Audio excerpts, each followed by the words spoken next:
Hey guys, this is OddOneGaming. This is going to be another Dragonheir SilentGods video. I want to apologize in advance if my face looks a little bit like a zombie, but I only slept for like 4 hours in the last 48 hours because, well, tomorrow's my baby girl's christening and I had to pick up a friend from the community, a soldier, from the airport at like 3 in the morning, got home at 5, slept for 2 hours, and just that's why I'm tired. I do look fresh, got a haircut, getting ready for tomorrow, but just want to give a heads up. So what am I going to talking about today is the Season 3's Otherworld exploration. This is kind of like the most anticipated part of the game in general because it's the end game. That's the last part where you fight the Chaos Shadows, then you fight the last boss, which obviously after you finish all the quests and whatnot you get to. And I just wanted to start this off by talking about the fact that this really needs to be changed. So that's what I'm going to start with, but then after that I'm going to show you my 14, because I think I only have 14, but the 51 is going to be whatever. I'm going to show you all of the teams that I have prepared, just going through them, showing you the champions that I'm using, and then at a later stage, if you guys want me to make dedicated videos on any of the teams, or if you want me to pair them per class, like Ice Blast, Frost, whatever, let me know in the comments below and I can do that. So what am I talking about that needs to be changed? Well, once we get to the Otherworld exploration, we get to the part where we have this whole thing, Adventure Preparation Office. And this is where you can get some of those quests, okay, that gives you some of the points. Then if you go over on this tab, we see that you get points for doing daily exploration. Then you get other ones that are in-depth exploration, which are basically milestone rewards, okay. And then we have the Alliance exploration, which is basically stuff done by the Alliance that gives you these exploration progress.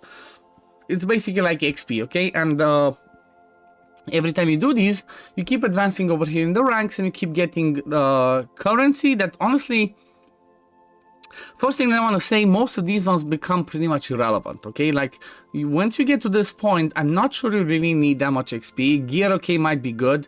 The essence of creation becomes pretty much irrelevant as well. It's like, from my point of view, half of the rewards are irrelevant. The stuff that's good is stuff that carries over onto the next season, because once we get into the Otherworld exploration, that's the 3rd month, okay?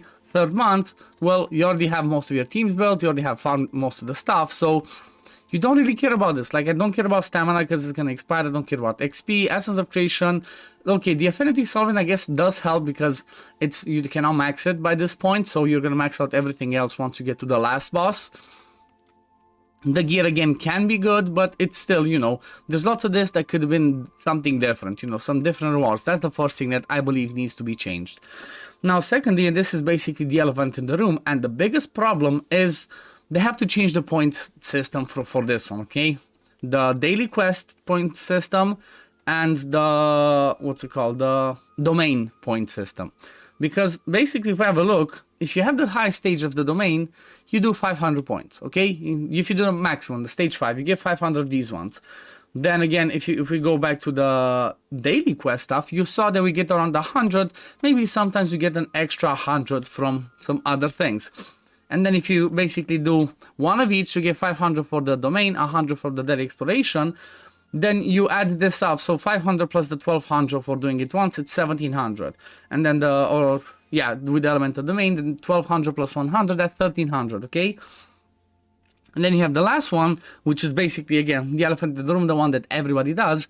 It's the Chaos Shadow, okay? This one, again, if you do it once, you get 1200, but every time you do a Chaos Shadow that gives you the top reward, which is pretty easy, honestly, to do. Once you get over here, start getting the Alliance buffs and all that, it just becomes extremely easy. Like, I'm going to show you some of the teams where I have 3-man teams that I prepared before I had these buffs, okay? I have teams where I only have 3 proper build champions. But if I had the top chest of, top reward of 22 million, I get 2500. So if you had the 2500, okay, for every single one of the attempts that you do, it basically makes you like this. So 2500 you get just by doing the top one. Well, if I do the elemental domain again, 1200 plus 500, 1700. I lose 800 by not doing a Chaos Shadow instead of doing this one. And from here, I lose 1200. So I think that the first thing that they have to do is they have to make at least one of these, okay? At least compensate or make it be equalized so that the adventure preparation and the elemental domain, if you do them daily, one of the challenges plus these ones should give the same amount of points, or at least make it equal to the 2500 total. So basically what they have to do is, okay, this one's 1200 and the Chaos Shadow max damage is 2500. Make the elemental domains give you 1300 points, okay? And then the adventure preparation quest, make it do the same thing, 1300 points. The reason why I'm saying that is you want to have it be at least equal to you doing the Chaos Shadows, because right now what I'm doing is I'm never going to touch adventure preparation, I'm never going to touch elemental domain, because I will be losing out by not doing Chaos Shadows instead, okay? So I get the bonus once, but after that I still get more than actually doing this. Like, yeah, you might lose some of the, what's it called, some of these rewards, the milestone rewards, but still they do not compensate enough for actually doing you know, one of those domains and whatever. So I'm just gonna skip this every time because it's not worth it. So that's what needs to be changed from my point of view. They really need to change that, because otherwise it's gonna be like, you know, most people will not do it. The more you get more advanced into the game, you're gonna see less and less people actually doing it. Like you see the example here, okay? Maybe people that are more casuals, they still do adventure preparation, they still do elemental domain, but you can see that the Chaos Shadows is always going to be more percentage completed, because that gives you the most points. And if you're somebody that cares about, you know, placements, then you're going to want to try and min-max and get the best points possible. That's why I believe they should at least incentivize people to do at least one of each. You know, even people that want to go for 15 teams, because that's going to make it at least easier so that people don't have to build in 2 months 15 teams just like that. If they did that, then, you know, this would make more sense. Then this over here would be like, okay, you give me more XP potions, you give me more, what's it called, bread, stamina to farm, then, yeah, I can start working on trying and building more teams to have more fun with teams. But otherwise, it comes back to the point where these rewards are useless. So yeah, that's my 2 cents. That's what I wanted to say about that. Now, when it comes to teams, let me just quickly show you the teams that I'm using. Like I said, I'm just quickly going to run through them, and I'm not going to go to every single boss because I just called them over here. I just gave them, you know, numbers like you're going to see. So first team that I'm using is Ice Team number 1. As you can see, I have 3 people built in here. I have Sheena, I have Exandra, and then I have Northian. Then I have a level 30 Vidimir for the attack aura. That's about it.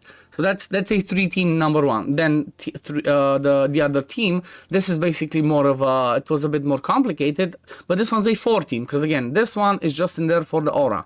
Again, I have 4 people that already had built, that's another one. Then if you look at the third team, again, another one where I have only 3 champions. Like, you know, only 3 heroes. I'm using Frurbath, Gerthen, Sidek, Bladen, and then 2 people that are just level 1. So that's already team number 3. Team number 4, I'm using, actually you see over here, I'm using only 2 people at 5-star, at 5 stars, you know. So I have a 5-star Dritz, I have a 5-star Oster, and then as you can see, there's actually a spot for Talmor. I'm using Talmor and Garion as level 70s, and then just the 5th one. The reason why you see level 1s is because you want to have full teams, okay? You want to have 5 people in the team to get bonus from the 5 element synergy, okay? The damage plus the other bonuses that you have from the Affinity Solvent. So this is my 4th team. My 5th team is pretty much similar, just this one's a 4-man team. Like, so far, everything I'm showing you, there's not a single team that has a full 5-man team required to hit the 22 million. You know, it's a bit too easy, honestly. This one's just Usha, Rava, Sifris, Vikuk, and then Trollguard to complete the pairing. Then number 6, we move over to Necrotic. Well, for Necrotic, again, another 3-man team where I have Ozul as damage dealer, Taldi, Megan for the healing, and then 2 people again. Basically, I just use Tio for his aura, and then another one to complete the 5-man synergy. Another 3-man team. Then the other Necro is Questia, Gladius for his shields. Then I have 2 Shadow, and then again, a 5th one just to complete the synergy, which is, what's his name, Grover, doesn't really matter, just Tatos, Aspalta, you know, Questia, Gladius, and then the 5th. Then my 8th team is actually, this is one that's maybe, can be a little bit more relatable because you don't need Rippercast. But again, if you want me to make videos on these teams individually, let me know. But like, I think I might just make them in pairs, like maybe I do 3 Necros or like 3 Ice Blasts, 3 Necros, 2 Frosts and whatnot, and I can show them. So this one has Rippercast as a tank, which can be Kirza, which everybody gets, okay, if you played previous season and you did the Famiander, everybody should have her. Arguably, she's even better. Use Kirzander as a tank, then I use Zarlas, Joyce, and then Thea. What Thea does for me over here is basically, well, I had her build, she's just extra damage. You basically bring a range damage and you're good. And again, Fitz is the 5th to complete the synergy. Then if we move over to Rally, honestly, this one's a bit overkill, but my Rally team is basically, it's really strong. However, this one can be made a little bit easier because of the fact that it's gonna be easier. This is the team that got me like 70 million on Chief Challenge, so this one I could simplify it. I can drop Filto and bring Welby, can drop Lorenthil and bring a Tatlin or something else, and I can drop Jorn and just bring somebody else that brings attack penalty. So that's team number 9. Then team number 10, this is my wild team, again 3-man team. Again, I'm basically using Garius with Tunnelon and Average, and then 2 more people just to complete the synergy. Again, you see it's so easy. Then team number 11 is going to be a pretty much a 4-man team, but it's like, it's a level 17 there that uses a Victor. I use Quarian for healing, Felicity, Alfie basically just as another wild person, he can be somebody else, and then a 5th one, again, just to complete the 5th synergy. Then team number 12 is actually, this one seems like I have double up with what's his name, Zarla, so I have to have a look at that. But team number 12 is basically 2 Dauntless people in Nimbus and Ivelios, Nathaniel as a support, and then just I'm using Zarloth for a bit of extra healing and the Witch's Remains. But Zarloth can be anybody else that helps you to put that Witch's Remains out there. And again, the 5th in there because you want to have the bonus. Then team number 13, this is again 2 level 30s. You see, this is a 3-man team. I'm using Fathom Down as my tank. I don't even have him scroll because of the way that I build them. Then Shelter as my Dauntless, Yagnats as a rare, and then just Anna for the healing plus Shagrol's in there for the aura. The reason why Anna's only level 30 is I don't need her more. I don't even have gear on her in the team. Like let me just show you, so you don't think I'm lying. Oh yeah, okay, I do have some gear, sorry, just to give her some skill haste, but you don't really care. She's just in there to bring a little bit of healing, and you're good to go. You can just 3-man it. Then team number 14, this is something that, this team is basically going to be my leftovers, which is, it's going to be maybe something like this. Yola, Vanny, just another Dauntless person, Altair, Kirs as a tank in front, and then Estella as the healer in there, which again should be pretty easy because we get the bonuses. And then number 15, this one's overkill, but this is just the team that I have left for the Fire Dragon, which I advise most people just don't build teams for Fire Dragon. Or if you do build a team, don't run it on the Fire Dragon, come and run the team on this one. Like, this is the best advice I can give you, and for those of you that stuck till the end, congrats, because you're gonna get the good piece of advice. Focus your teams that you see that you might have problem with, that might not be getting your top chest. Just bring it against this boss. Bring it against the Radius boss, because this boss is so easy that I guarantee you can bring pretty much any team in here that's a decent team, and you can get 22 million. So just throw all of your teams against this one, and you're just going to be able to do all the 15 teams for Chaos Shadows. But yeah, I guess this is going to be it for today, guys. Let me know in the comments down below. Do you agree about the fact that these need to be changed? The reward system needs to be adapted? Do you agree that the rewards from here need to be adapted? Because I believe, there's still some reward that needs to be done. And, we see that they're trying to always update, always do some changes. So this is something that hopefully they see and they do as a change, because it's something that's really needed. Otherwise, everybody's just going to do Chaos Shadows, is going to ignore the other parts of the game, or at least not everybody, but most people that are competitive.